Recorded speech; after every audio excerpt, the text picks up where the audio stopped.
Race Review Online with Prime Sports Network here live at the Indianapolis Motor Speedway.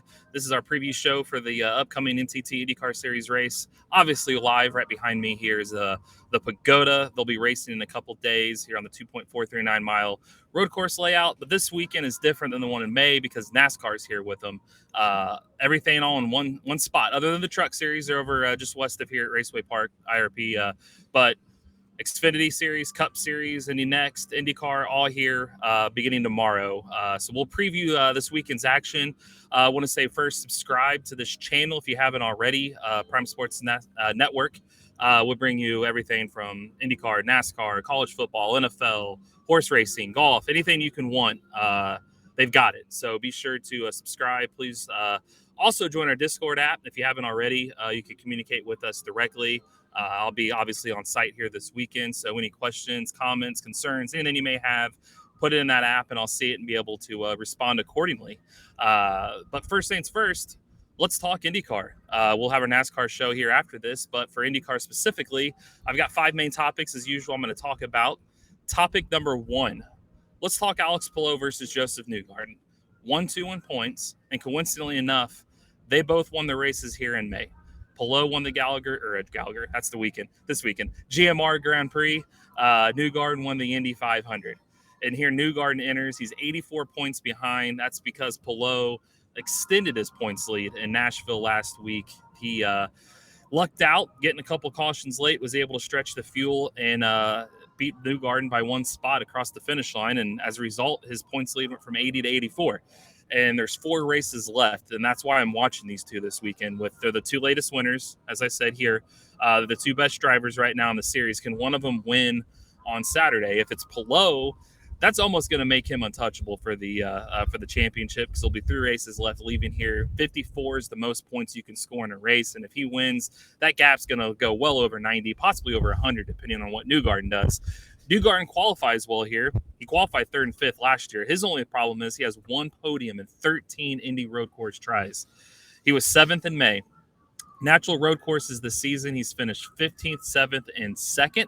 That 2nd being in Road America. And who won that race? Alex Palou.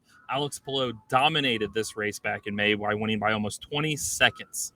So what do they do this time around? That's why I'm going to watch them, because this is going to be the championship battle, and this could be almost a dagger in the championship if Palou pulls even farther ahead of Newgarden leaving here. But on the flip side, after this, we have a week off, and then we go to Gateway in 2 weeks. That's an oval. Joseph Newgarden's won the last 3 races there. He's won all 4 oval races this season. So if he can cut into Palou's gap, and then we go to Gateway, this could be a championship fight after all. So that's why I'm going to watch those 2. My second topic for this race weekend is, can RLL bring the same pace? That'd be Rahal, Letterman, Lanigan Racing. They qualified 1st, 4th, and 8th in May. That was a massive moment of kind of improvement and momentum that they gained. Christian Lundgaard was on the pole. I talked to him after the race that he didn't win. He finished 4th. And the reason he didn't win, they just missed the setup a little bit, tire strategy, which we'll get to that in a little bit. Graham Rahal got punted on the first lap, fell to last, came back for a top 10 finish. So we know what this team can do now. The Indy 500, after this race on the oval, they struggled. We expected that. But since that point, they've been strong. Lundgaard won the pole in the race in Toronto. You go to Mid-Ohio, a track like this one, as far as a natural road course, Graham Rahal started on the front row. Christian Lundgaard on natural road courses himself has been in the top 10, not only qualifying, but finishing in every race for this season. So I'm watching this team because you learned a lot, obviously, in May. We saw what they did. They learned what not to do. And here we are coming back this weekend. Can they replicate that? So that's one thing I'm going to watch, which the reason why it's going to lead me into my third topic is, can McLaren and Ganassi hold off Penske? Penske, they weren't really great here in May. I just talked about that with Newgarden, but overall, they weren't anywhere to be found. It was McLaren and Ganassi, and usually these two teams struggle here. And you look at 5 of the top 6 finishers, including a clean sweep of the podium, it was these two teams. The question mark is, can they pack that up? What did they learn? Because obviously they were on top of the game to make changes to come back. Because, Rahal learned something like I just talked about. They're going to improve. And Penske, they usually dominate this race. Penske's won 2 of the last 3 races in the return trips here. I'm not talking about May. I'm talking about the return trips. It's just, did they learn enough from May to come back to do that, to go 3 of 4, or is Ganassi and McLaren just that far ahead? The thing was, at that point of the season, McLaren was rolling. They had Pato Ward had 3 runner-up finishes the first 5 races of the season. Rosenqvist had 3 straight top 10s at that point. Alexander Rossi had 3 top 8 finishes in the first 5 races. They were rolling. All 3 cars in the top 5. Since that point, though, Rossi only has finished in the top 8 twice over the last 8 races. Rosenqvist only has 3 top 10s in that same span, where Ward has just 2 top 5 finishes, both of them being third-place finishes. So I'm curious, can they just turn it around? Because they're struggling. They came to this race in May, or this road course in May. They were on top of their game and they finished well, but they're now reeling. Can they just turn it around? Ganassi, usually they qualify, or McLaren's always qualified well, and they kind of fall during the race here, where Ganassi usually doesn't qualify well and they meet McLaren in the middle. But we talked about Palou winning by nearly 20 seconds here in May. Scott Dixon, 12 top 10 finishes and 14 starts. He was 6th in May. His only thing is he's had his last 6 finishes, only once has been better than 8th. He's a top 10 guy. Can he become a top 5 and a podium guy? His championship hope's right on that. Marcus Ericsson, he finishes well here. He just doesn't always finish in the top 5. He's got a lot of top 10s, 9 starts, 6 top 10 finishes. However, one of those 6 has been in the top 5. Qualifying's been his crux. Same with Dixon. Marcus Armstrong, we'll get to him in a minute, but he's back. So can any of these 7 combined drivers before these teams hold off that Penske trio and Rahal? They've got all 3 of their cars, like I just mentioned. That's 6 cars right there trying to beat those 7. And Andretti Autosport, we know that they could do here. They swept both races here last year. They're coming off of a win last week in Nashville. They've got 4 cars too. So I think this is going to be a better race than people can anticipate, because these guys that need to be better have proven they could be better.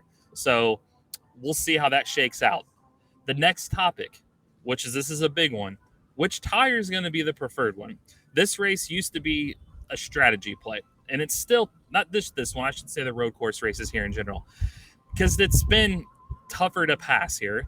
But it's all about pit strategy, tire strategy. It used to be the Reds, which is the alternate tire, didn't fall off as much here because of the racing surface. So we know that tire is faster, but if it's not falling off, that's your preferred tire, because the black tire, which is the primary, is a little bit slower, but it usually where it makes up for the speed is in the longer tire life. But the Reds weren't having much fall off, so that was the preferred tire. So when do you use each? However, in May, it flipped. The Reds had a lot of fall off, a lot more than expected. Alex Palou learned that in the warm-up session, and he used that to win the race by 16, 17 seconds. Is it the same this time around? Because if so, then we now have a blueprint on what to do. So is that the same? We'll find out, because the thing is, there's only 2 practice sessions tomorrow. That's it. 1 in the morning, 1 after qualifying in the afternoon, and then we race on Saturday. So there's not much time to dial this thing in. So you have to roll off the truck with speed, and you have to learn the tire life quickly. But here's where the wrench into all things come, which is why I'm curious with tires here, is NASCAR is here this weekend. Like I mentioned at the top of the show, they don't run tomorrow. So all the tire data you're going to get tomorrow is all IndyCar related. You got Indy next year, but they run the same Firestone compound. So it's all Firestone tires that you're going to get on the track. And we've seen across series that marbles and different compounds can change things. Well, let me fast forward to Saturday. Xfinity will practice and qualify. And then the Cup Series will practice and qualify. And then the IndyCar race. So you're going to have all that Goodyear tire rubber on the track for the start of the IndyCar race, which could change a lot of things with this tire. It could change tire strategy. It could change setups on your car. So that's why tires are going to be a big, big, big thing that I'm watching this weekend. It's very underrated. Could be one of the biggest things to watch. I got some drivers here at 2:30 I'm about to talk to about that. So go ahead and follow to racereviewonline.net if you want to go there and get some of those articles. A lot of articles are already up. I'm going to have even more after this, but tires, there's going to be a big one. That's one thing to watch as well. And finally, my 5th topic, Kiwis, being New Zealand natives. 3 of them are in the field in IndyCar-wise. We got a few in NASCAR, and we'll talk about that, I'm sure, the NASCAR show. But for IndyCar in general, Scott Dixon's one of them. He ranks in top 2 in almost every imaginable category. 2nd in championships, 2nd in wins, second in runner-ups, second in podiums, second in Indy 500 poles. However, he's about to get his own record on Saturday's race. Most consecutive starts at 319. He will beat Tony Kanaan for that record. And it's fitting that it's going to come out of place at Indianapolis, to where this track has so much history, so much prestige, so many records that are top tier, and Dixon's about to break one on this track on Saturday. Also, if he could get in the top 5, this will be his 200th career top 5 finish, which is also impressive. So there's big things to watch for him this weekend. The next driver I'm watching is for the Kiwis, Scott McLaughlin. Here's another one. His finishes in May have not been great here. And this track has been a crux to him too. He's mentioned that multiple occasions. So here we are coming here. Can he get better? He hopes so. He wants to end the season on Terry. He's got a bunch of momentum right now. He's talked about that, and he doesn't want to lose it. It's one of the hard things to keep in IndyCar is momentum. And now that he's got it, 4 straight front row starting spots, he wants to keep it. But here's the thing. As I just said, 4 straight front row starting spots. He's not won a race in this span. Can he win this weekend? I just talked about earlier about Penske coming back here and winning.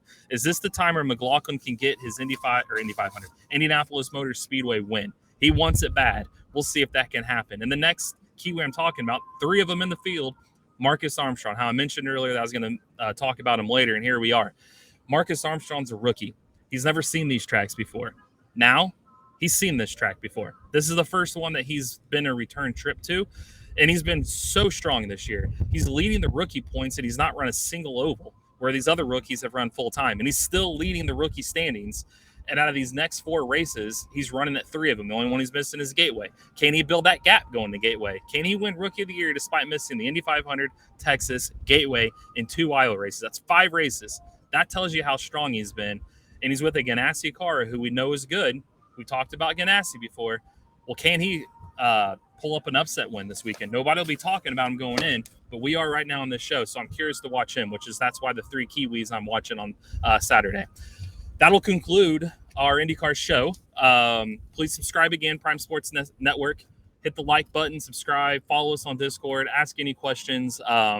Thanks for following along. We'll talk in a couple weeks at Gateway, and be sure to go racereviewonline.net for all the stories for IndyCar, NASCAR, and everything this weekend.